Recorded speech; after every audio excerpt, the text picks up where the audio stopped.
Hey, Dr. Bob here with Carolina Value Pet Care. Thanks for watching. And I'm glad you're watching the video because we're going to go a bit of a deeper dive into seasonal environmental allergies. Perhaps you've watched the more abbreviated version, but I want to go into a little bit more detail here to give you more tips and tools to try to help your pet with when we suspected your dog has a seasonal allergy or environmental allergy. So we're going to kind of talk about both of these allergies sort of in combination because our approach is going to be the same. So let's focus primarily on the seasonal allergies first because it is the most common cause for allergies that we see in dogs. There are basically three different seasons involved, and that's spring, summer, autumn. Why? Because that's the seasons or the times of the year when plant pollens are being produced. In the spring, it's primarily pollens from flowers and trees.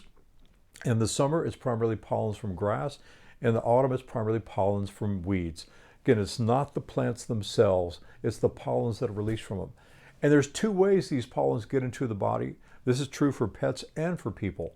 Now, the primary way is going to be just simply breathing. With every breath we're taking, we're breathing in these pollens. We don't know it, but we are. Now, the more time that we spend outside, the greater or the more intense the exposure.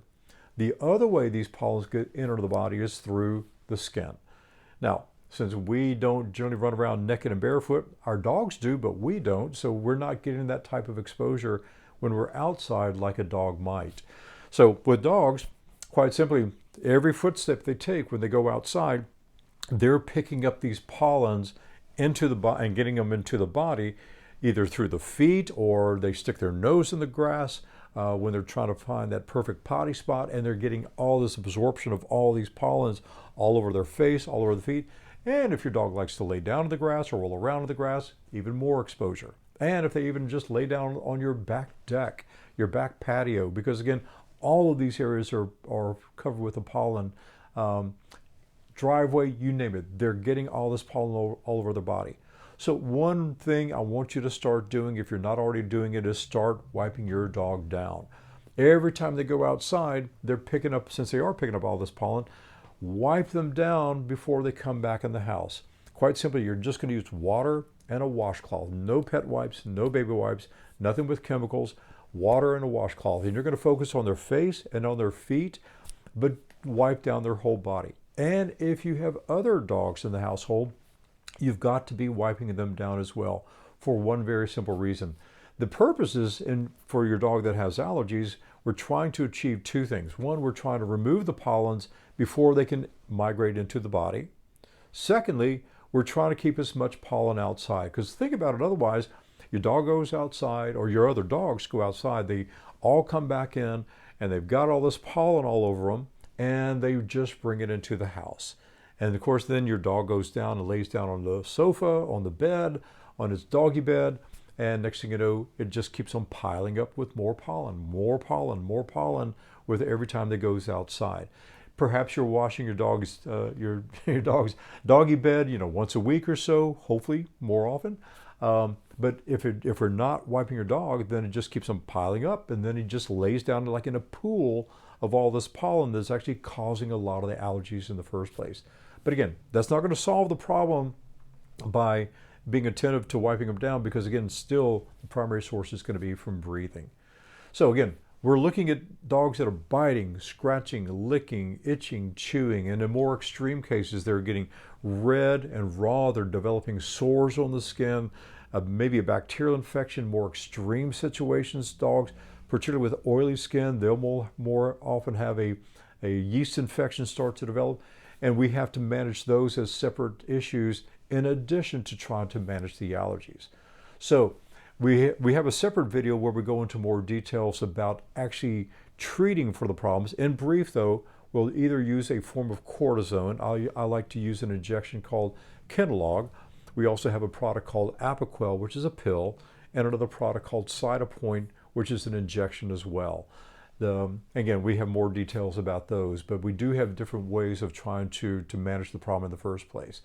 So the other consideration when it comes to these seasonal allergies and environmental allergies is we can actually, in extreme cases, if we have dogs with recurring problems where we're not able to successfully manage them, we can actually do blood and skin testing, or a sort of a dermatologist can do blood and skin testing to identify specifically what allergens they are allergic to. Now, that's not something we do at Carolina Value Pet Care. We would need to refer you to a veterinary dermatologist or somebody who has a special interest in dermatology and allergies to do the deeper dive.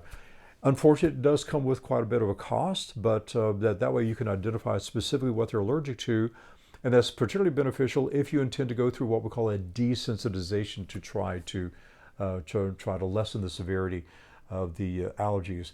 It works pretty well in dogs, but it can be a long process to try to achieve any relief with the sort of the desensitization process. Other things that you can be doing for your dogs, we mentioned, of course, wiping them down as a daily gesture or multiple times a day. Bathing on a regular basis, once, twice, 3 times a week can be extremely beneficial. I'm going to bust the mythology about how often to bathe your dog, as often as you want to. Now, obviously, you want to make sure that you have a cooperative dog. If it turns into a rodeo every time you try to do it, don't try to do it, because it's just going to be too stressful for you and for your pet. But yes, you can bathe them as often as you want to. I personally like to reach for an aloe and oatmeal shampoo as my first go-to for those dogs with allergies. If they don't have a bacterial infection or yeast infection, if they do have a bacterial or yeast infection, I'm going to recommend a different shampoo for us to use in those circumstances. Otherwise, again, there are some people ask about using antihistamines over the counter, like Claritin, Allegra, Zyrtec, Benadryl. They seldom work, so I don't encourage you to reach for them. If you want to try, you can certainly give it a shot. I do have a dosage on the handout on seasonal allergies, in which you do have a copy of this. And if you don't have a copy of it, or you can't find your copy, you can go to the resources area on our website and be able to find that handout for you. Print it out, read it, share it with other family members, because again, this is kind of a team effort when it comes to trying to manage these allergies. But the frustration is that unfortunately we do see so many allergies in dogs, and sometimes they're extreme, sometimes they're minor, but the key takeaway is understanding it is a common problem. It can be certain seasons of the year might be worse than other seasons, but the key takeaway is that we do have ways of managing it and try to provide relief for your pets so we can have a better quality of life. So take the time to read the handout for a deeper dive, and if you do have additional questions, please don't hesitate to reach out to us, and we'll help you however we can. Thanks for joining, and thanks for watching, and we look forward to seeing you soon. Thanks.